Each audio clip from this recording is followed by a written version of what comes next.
أكتر مسلسلات متحمس لها في رمضان 2025. منتهي الصلاحية، المسلسل اللي من بطولة محمد فرج، ياسمين رئيس، وهبة مجدي. المسلسل من نفس صناع مسلسل صلة رحم اللي نزل السنة اللي فاتت وكان حلو جدا، وللأسف برضه مسلسل منتهي الصلاحية من المسلسلات اللي للأسف محدش شافها أو اتكلم عليها. اتوصى بعديه مسلسل الشرنقة اللي شوفت أول حلقة منه وعجبتني الصراحة. بالنسبة لي المسلسل ده محمس وحلو، بتقفل على الهنج. فيا ترى إيه القفلة ويا ترى إيه الموضوع. أكتر حاجة محمسة في المسلسل ده إن هو من تأليف عمرو سمير عاطف، مؤلف مسلسلات قبل كده زي مسلسلات يوسف شريف كلها مثلا، أعمال حلوة جدا وبحبها جدا. فاتفرج على المسلسل ده وليه بطولة أمينة خليل، أحمد السعداني، محمد شاهين، ويسرا اللوزي. المسلسل ده من نفس التريو اللي اتعاونوا مع بعض في خلي بالك من زيزي والهرشة السبعة، وهما كريم الشناوي، مؤلفة مريم نعوم، وأمينة خليل.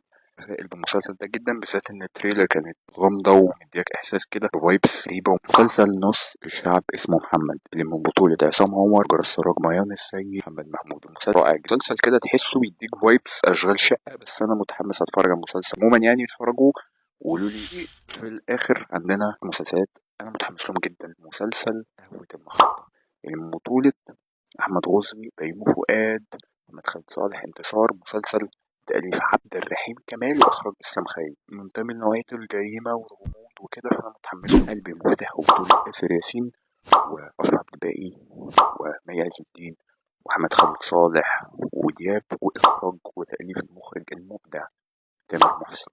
مخرج قوي جدا، بيعمل أعمال حلوة جدا، درامي رومانسي كتيرا. مسلسل غاوي، بطولة أحمد مكي.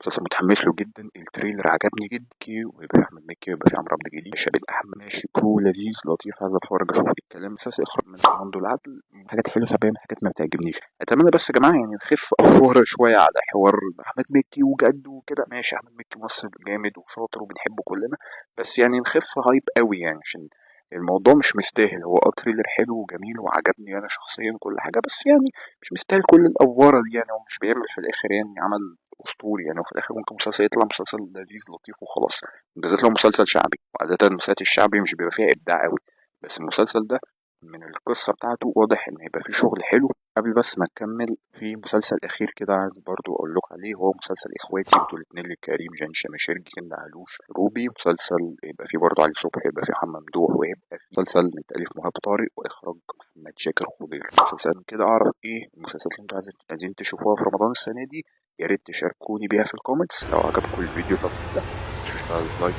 وفولو البيز، وباي باي.